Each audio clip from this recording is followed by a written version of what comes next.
Welcome to the Great Detectives of Old Time Radio. From Boise, Idaho, this is your host, Adam Graham. If you have a comment, email it to me, box13@greatdetectives.net. Follow us on Twitter at Radio Detectives and check us out on Instagram, instagram.com/greatdetectives. If you're enjoying the podcast, please follow us using your favorite podcast software. Our listener support and appreciation campaign continues. You can support the show by becoming a Patreon supporter over at patreon.greatdetectives.net. Well, now it is time for this week's episode of The Falcon. The original air date is April 29th, 1951, and the title is The Case of the Big Talker.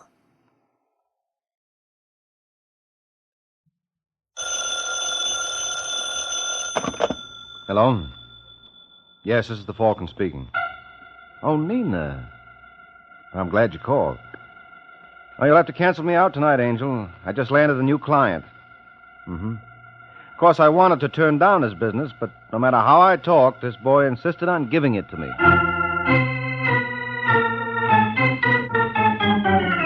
This is Ed Hurley, friends, inviting you on behalf of the Kraft Foods Company to listen to The Adventures of the Falcon, starring Les Damon. You met the Falcon first in his best-selling novels. Then you saw him in his thrilling motion picture series. Now join him on the air when the Falcon solves The Case of the Big Talker.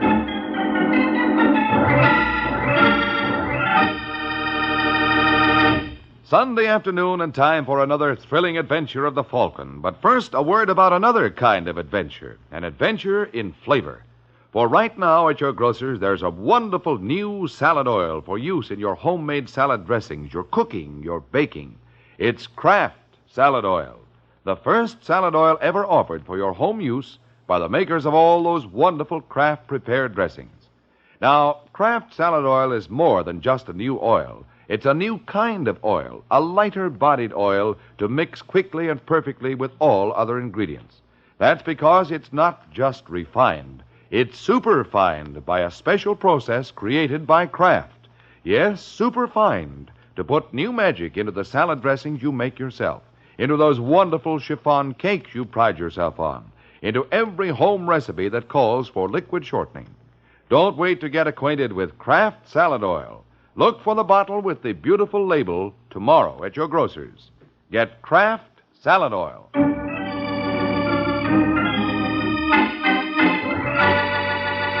And now, the case of the Big Talker.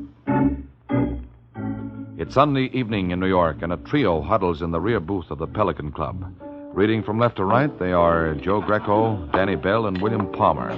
And from the deference accorded Mr. Palmer, it's obvious who leads this band, which is no more than Mr. Palmer deserves. All you have to do is listen, and you'll hear some of the slickest arrangements. Well, of course, the big thing in our favor is the element of surprise. Weber's had everything his own way so long, he won't be expecting any opposition. Yeah, that's smart operating, Palmer. We pulled the same deal in St. Louis. Oh, did you, Danny? Oh, sure. I just walked into this guy's place and gave him 24 hours to leave town. And what happened? Well, he was gone in 4.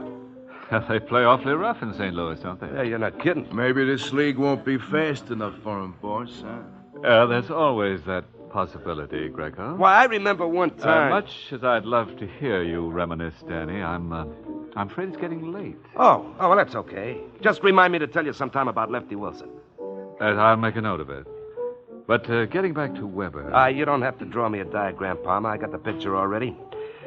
This Weber gets the big gambling play from the society crowd, and you want it. Very much so. Okay, I'll have a little talk with the man. Oh, I don't doubt that you're a brilliant conversationalist, Danny, but Mr. Weber is also gifted.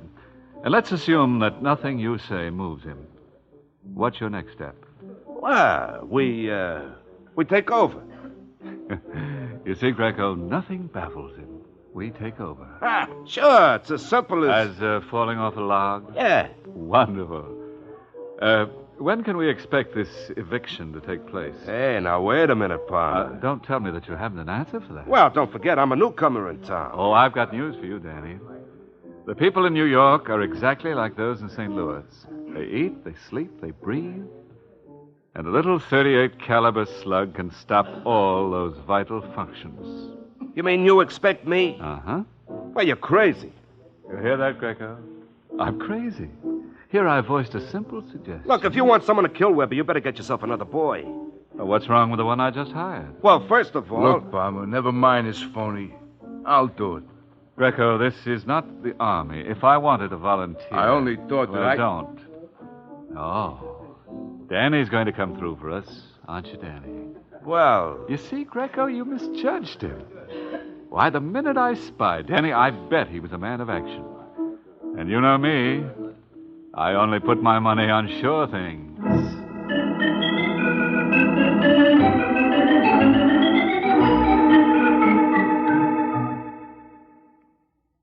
You and your big mouth. No matter how many times I warn you, Danny. Oh, cut it out, Martha. I'll cut it out when you learn to keep your trap shut. We had to leave St. Louis because someone called your bluff. But Mr. Loudmouth doesn't remember that. Now, look, honey, that's water under the bridge. What are we going to do now? What are we going to do? Well, you're my wife. You don't have to remind me. The only thing that keeps me going is the hope that someday I may be your widow. Now, look, Martha, suppose I talk to Palmer. Did you say talk? That's how you got into this mess. Oh, Martha. Now, about this man Weber. Yeah, well, he's nobody to mess with. Maybe we just better pack and go. Huh? Oh, no. I'm not doing any more running. You can go if you want to, but I'm sticking right here. I like New York fine. Oh, but baby... Will you stop wagging your tongue and let me think? Yeah, sure. Wait a minute. I got an idea. Oh, I knew I could count on you, baby. Yeah. This Weber guy is loaded, huh? Oh, yeah. Yeah. Well, suppose he was informed what Mr. Palmer was planning for him. Don't you think he'd be grateful? Yeah. Yeah, it'd be worth all kinds of money to him to get the drop on Palmer. I bet he'd go 10,000, easy. Well, what are you waiting for? You mean? Yeah. But what'll I tell him? What'll you tell him? You ask me that? Oh, now listen, What Martha. for? Weber is the man who should listen. And if you can't talk him out of 10 grand, don't bother coming back.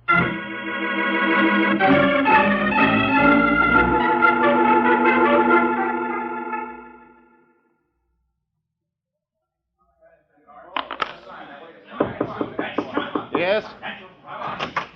Mr. Weber? That's right, sir. My name is Danny Bell. That's a nice gambling layout you got out there. Oh, you're very kind. Well, of course, it's not as big as a couple of places I've got back home.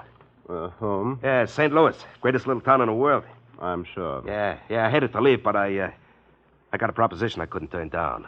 If you'll excuse me, Mr... Bell. Danny Bell. Well, I'm very busy. Take it easy, Weber. You see, this proposition concerns you. I can't imagine how.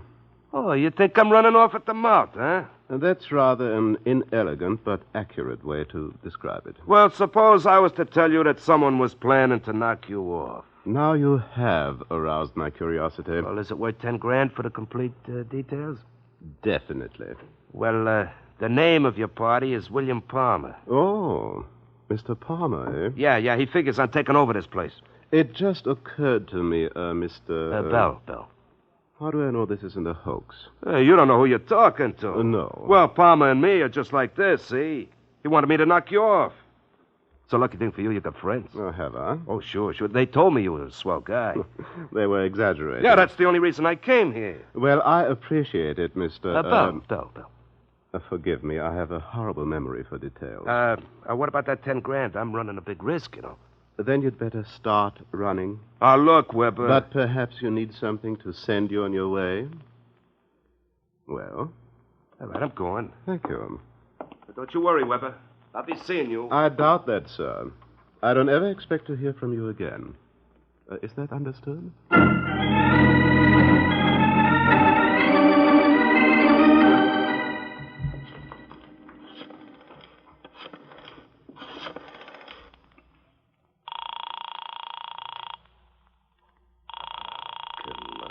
Come on. Hello? That you, Martha? No, Mrs. Bell ain't in. Well, who's this? Blanche West. Oh, well, this is Danny Blanche. Where's my wife? I don't know, Danny. She went out about an hour ago. She asked me to mind the house. Anybody call? Only a Joe Greco. Joe Greco. Yeah, he said you should ring Mr. Palmer when you got in. You want the number? No, I'll call when I get home. When Martha comes in, you just... What was that, Danny? There it goes again. It sounded like... Danny!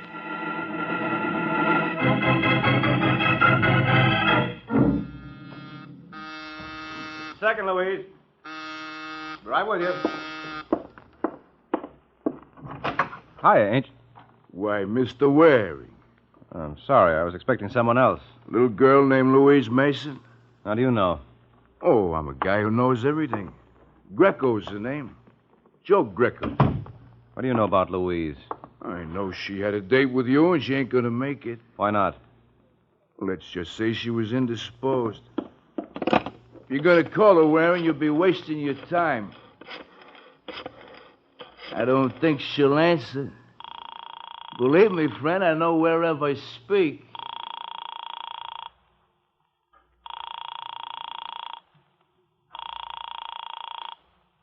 All right, Greco, where is she? What are you getting so excited about? What happened to her? This is New York in broad daylight. What could happen? Look, Greco. Hey, holding on to my coat ain't gonna bring her back. If you really want her, all you gotta do is say the word. What's the word? Yes. Yes, what? Yes, you work for Bill Palmer. What are you talking about? Did you read about this jerk, Danny Bell, getting himself knocked off last night? Well? Well, the cops think the boss did it. Why? Did you ever try to reason with a cop? Yes. You've been pretty successful. That's why Palmer wants you to work for him. Was it his idea to grab Louise? Who says anybody grabbed her? You jump to conclusions. All right. When will she be released? The minute I get your word, you go to work. How do you know I won't break it? That's where guys like us got the advantage over guys like you. We trust you. I suppose I turn up evidence to prove that your boss did kill Danny Bell. And he deserves to fry. Okay, let's go see Palmer. That's just what I was going to suggest. Lucky I got a cab waiting.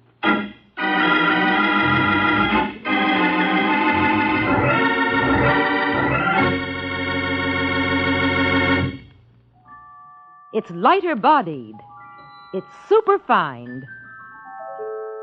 It's Kraft Salad Oil, the first salad oil ever offered for home use by the makers of all those wonderful Kraft prepared salad dressings. Yes, there is something new under the sun at your grocer's right now. A new salad oil, Kraft Salad Oil. The first salad oil ever offered for home use by the makers of all those wonderful Kraft prepared dressings. Wait till you try it in those wonderful salad dressings you make yourself. Those light-as-air chiffon cakes you're so proud of in all your special recipes that call for liquid shortening. For Kraft Salad Oil is more than just a new oil. It's a new kind of oil. Superfined for better blending by a special new Kraft process. Because it's lighter-bodied, it mixes perfectly with all ingredients, puts new magic into dressings, cooking, and baking. Don't wait. Put this new salad oil on your shopping list right now. Remember, It's lighter-bodied. It's superfined. get Kraft Salad Oil tomorrow at your grocer's. Look for the bottles with the beautiful labels.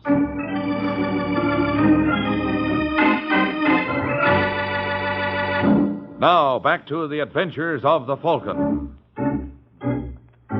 20 minutes have passed since Joe Greco dropped Mike Waring off at police headquarters. And surprisingly enough, Sergeant Corbett doesn't seem too pleased to see our hero. Well, if it isn't that high-flying bird, the Falcon, what brings you to this nest? Where's Bill Palmer? You know, for a second there, I thought you said Bill Palmer. I did. Isn't he boarding here? What do you want with him? I'm working for him. You're kidding. Now, look, Sergeant. You wouldn't actually take that bum for a client. Oh, wouldn't I? Why, I've known you for almost 10 years. Well, I guess it only proves you don't know the real me. Maybe I don't. They say everybody's got his price. Now, who's the they that's always doing all the saying? Elliot, tell Palmer Mike Waring's here. Look, Sarge, suppose I Why told... bother, Mike? You don't owe me any explanation. Oh, all right, as long as you're going to be pig-headed. Hello, Waring. Oh, come in, Palmer. Well, I see Joe Greco got to you. He certainly did. Now, listen to me, I wouldn't want to waste your valuable time. Well, what's he sore about? Oh, he feels I let him down. I hope I never know that feeling. Listen to me, Palmer. If anything happens to that girl, Now, the way... Don't go hammy on me, Waring. Nothing's going to happen to her. She's probably back home now. Well, if I find out you killed Danny Bell... I know. You're going to let me fry. I'll pull the switch personally. Well, I hope you got a union card. How long will it be before they let me go? Well, that depends on how much help I get from you. You'll get everything you need. All right. If you didn't kill Bell, who did? Mike, I'm going to surprise you. You have no idea. No, I've got a wonderful one. What do you think of Weber? Who? Hans Weber. I understand Danny had some trouble with him. Over what? I couldn't say, but I know Danny threatened to kill him. Well, maybe I ought to have a few words with Weber. I don't care how many words you have. Just make sure they're the right ones.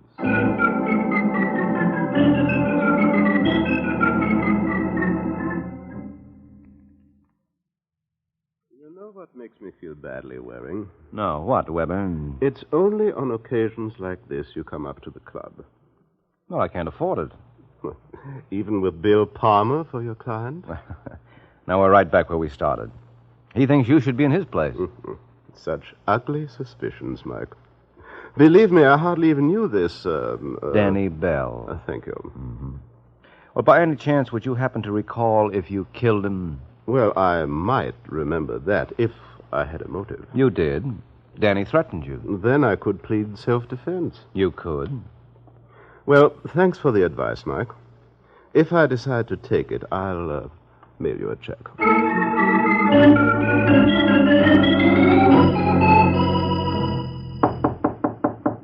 Come. Hello, Sergeant. What are you doing here? I brought a lady around to see you. I'm not interested in any of your friends. No, you will be in this one. Now, look, Waring. Mrs. Bell. You want me? Yeah. This is Sergeant Corbett. We've met. What's going on here? Well, if you'll listen for a minute, you'll find out. Mrs. Bell, tell him the story you told me earlier today. Where do you want me to begin? Right at the top of the page. Remember the time of your husband's murder? Yeah. It was 9:45. And where were you at that time? She doesn't need an alibi. Well, why don't you give that mouth a rest? Do you happen to recall where you were, Mrs. Bell? Yeah. I was at the Pelican Club. Did anyone see you there? Bill Palmer. What? That's right. I was with him from 9 to 10:30. And if Palmer was with you, he couldn't possibly have killed your husband. No. Why didn't you tell me that before? You didn't ask, honey. You satisfied now, Sergeant? No. Well, maybe I can find someone who won't be so difficult. Come along, Mrs. Bell. We'll go see the DA.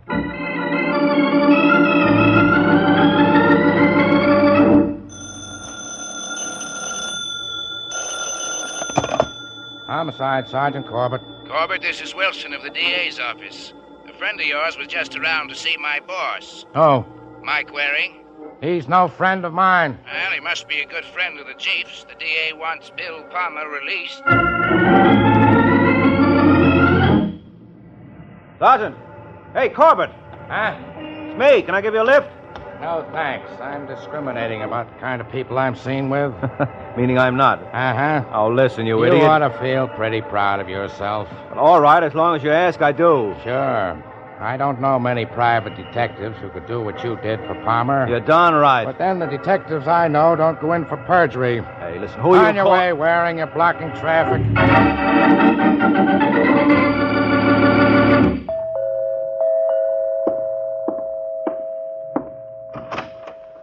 Hello, Mr. Palmer. Well, as I live and breathe. And you can thank me for both. All right, Martha, thanks. Satisfied now? Not quite. I like people to show their gratitude in a more tangible way. I don't think I understand you, Martha. I was supposed to get $5,000 for lying to the cops.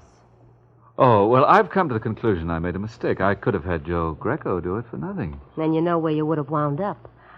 I saved your life, Palmer, and don't ever forget it. If I do, I'm sure you'll remind me. Yes, indeed. Suppose I told you I didn't kill your husband.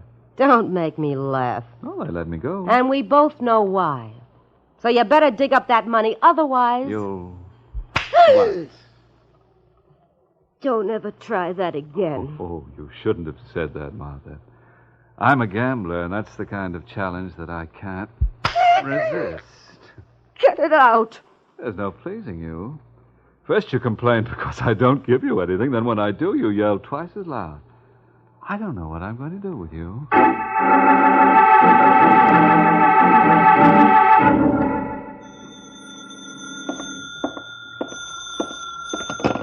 Yes? Is Mr. Palmer in? Oh, who wants to know? Hans Weber. Oh. What's on your mind, Weber? Oh, Palmer, I just thought I'd offer my congratulations on your release. Thank you. Frankly, I never thought you'd make it. Well, I had a good man working for me, Mike Waring. But he needed help. Oh, you mean Danny Bell's widow? Yes. And then to repay her kindness the way you did. What do you mean? Oh, she told me the whole sordid story. She probably thought I would be a little more appreciative. Hmm? And were you?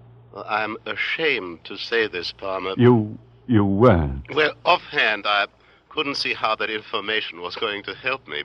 So now I'm afraid Martha thinks as badly of me as she does of you.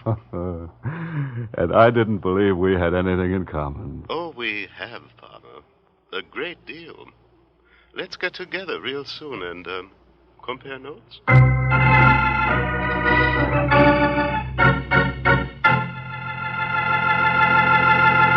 Remember, tomorrow at your grocer's, you can get a wonderful new salad oil for your homemade salad dressings, your cooking, your baking.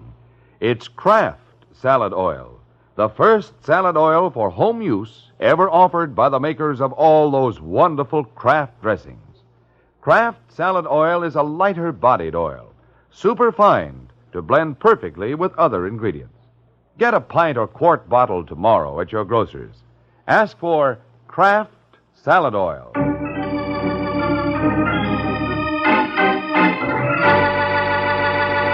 Now, back to the adventures of the Falcon. Several hours have passed since the extremely friendly conversation between Palmer and Weber. And now at the Falcon's apartment.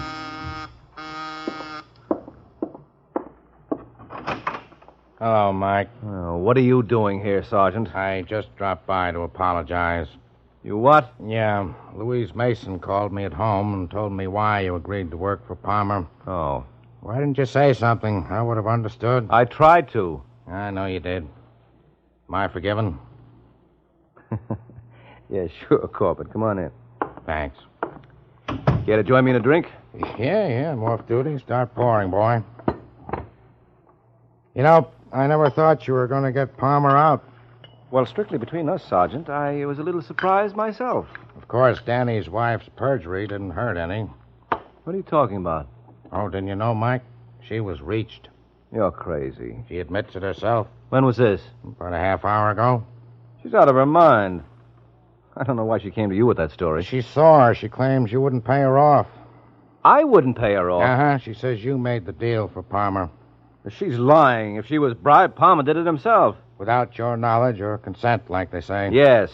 Still, it's kind of embarrassing for you. Is it? You get Palmer released, and according to the law, we can't pick him up again. I know that.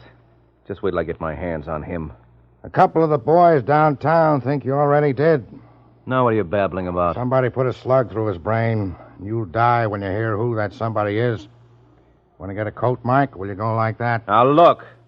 I don't know anything about Palmer's murder, and I know less about Martha's perjury. You don't have to yell. I believe you. Huh? Of course, the opinions expressed here are my own and in no way reflect the opinions of my sponsor, the New York Police Department. Now, listen, Corbett. You got to give me a break. What do you want? A chance at Martha Bell.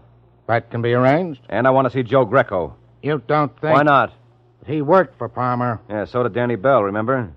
And while you're at it, pick up Hans Weber. Hey, you don't want much, do you? I don't think so. Well, maybe you're right. There are 7 million people in New York, and you could have involved them all. All right, I'll get a call out to pick them up.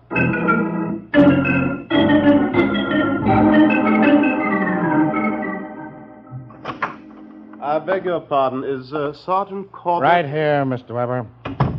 I was told you wanted to see me. You were told right. This is Martha Bell. Or have you two already met? No. Well, have you, Weber? I never contradict a lady. Well, this is Joe Greco. Yeah. Likewise, I'm sure. Listen, Sergeant, what's the big idea? Yeah, what are we waiting for anyway? The star of our show. Thank you, Sergeant Corbett. You just made it, Mike. They were ready to walk out. I don't know what they would have missed. Yeah, you're funnier than Groucho Marx. And I don't even wear glasses. You tired, Weber? No, just bored. Oh. Well, we'll see if we can make it interesting for you. Gentlemen, and Mrs. Bell, we are gathered here together to determine the murderer of one William Palmer. Here. Now, would anyone care to hazard a guess? Oh, is this an audience participation program? Yes. So suppose I pass among our contestants. First, I have a question for you, Martha. How nice. Why did you tell Sergeant Corbett I was the one who got you to lie for Palmer? You did. And where did all this take place? At your apartment the day before we went up to see him. Now, that's a nice try, Angel. But it isn't the right answer, because I spent that entire day in Jersey on another case. Listen, Waring. Sorry, we're a little pressed for time, but don't feel badly. You win at least a 5 to 10 year stretch for perjury. Now, Greco, you're next. Am I? Yes, what were you doing at the time of Palmer's murder? I was down at the Pelican Club. How long were you there? From 6 to 11:30. And Mr. Palmer died? At 8:15. Who told you that? I did. Okay, Sergeant. Now, let's get on to Mr. Weber. Must you? Well, I'll start you off with something easy. You remember Danny Bell? This lady's husband? Yes. May I ask if you have an alibi for the time of his murder? So far back. Can you give me a little hint? Yes, it happened at 9:45 on... Oh, yes. Well, if memory serves me right, at that time I was at my club, greeting my guests. And their names? Perhaps Senator Burns might remember that evening. Why should he? Well, there was a little unpleasantness at 9:40 about one of his checks. It was made of rubber. Well, that completes the first round. And we have a winner. Have we? Yes, Mrs. Martha Bell. Will the lady please stand? Listen, you comic. What are you babbling about? By killing your husband and Bill Palmer, you have hit the jackpot. No. Yes, you win that famous trip up the Hudson to Sing Sing with all expenses on the house. Oh, yes, I forgot to mention, Angel. That trip is only one way.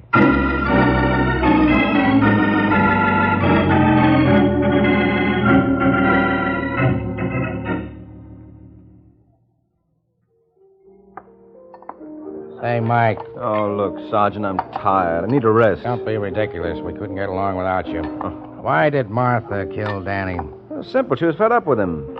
He never did anything right in his life. And when he tried to shake down Weber and didn't get a dime, that was the final straw. What kind of a motive is that? Well, the newspapers are full of stories about wives who have murdered their husbands for less. And what about Palmer? Well, she killed him because he wouldn't pay off after she bailed him out with her alibi. Did she dream up that alibi deal? Well, sure. That was a smart piece of work. Smarter than you think.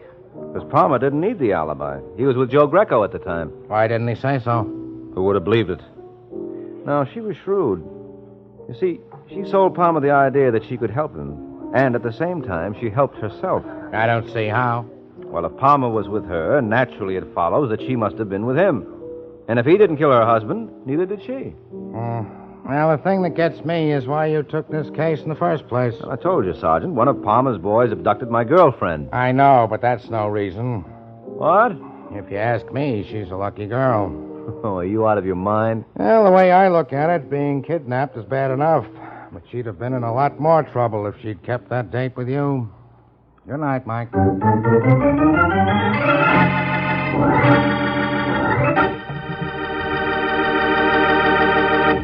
There comes a time in the life of every homemaker when she has to fix a dinner fast, and that's when Kraft Dinner is such a help. You see, in just 7 minutes cooking time, Kraft Dinner makes delicious macaroni and cheese. Wonderful, tender macaroni with fine cheese flavor all through, just like I said, in only 7 minutes cooking time. That's because every package of Kraft Dinner gives you a special quick-cooking macaroni and just the right amount of Kraft grated for that grand cheese flavor. So tomorrow, get a couple of packages of Kraft Dinner.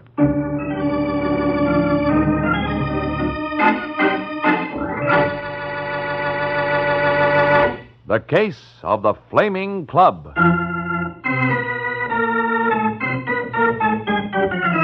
The Case of the Flaming Club. That's the title of next week's adventure of the Falcon. When Mike Waring learns that if a man tries to make things hot for someone who has a knife, he's likely to get stuck. So be sure to listen at this same time next week to another exciting adventure of the Falcon, brought to you by the Kraft Foods Company. The Adventures of the Falcon are based on the famous character created by Drexel Drake, produced by Bernard L. Schubert, written today by Eugene Wang, and directed by Richard Lewis. Music was by Arlo. Les Damon was starred as the Falcon, with Ken Lynch as Sergeant Corbett. Be sure to hear the great Gildersleeve next Wednesday evening over most of these stations. In next Wednesday's broadcast, Gildy comes face to face with a hilarious problem and solves it in a way that will keep you laughing for days. Remember the show, the time, and the place. The Great Gildersleeve, next Wednesday evening, over most of these stations. Check your local newspaper for time of broadcast. Ed Hurley speaking for the Kraft Foods Company.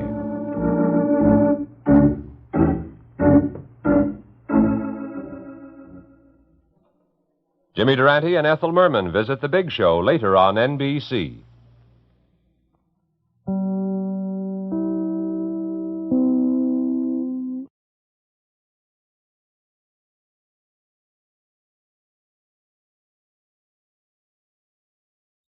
Welcome back. A little bit of a contradiction in this story.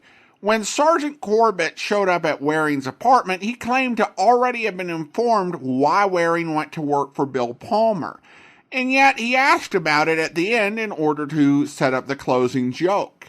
It seems like one of those sloppy mistakes that can happen when you're putting out weekly episodes and things slip through the cracks.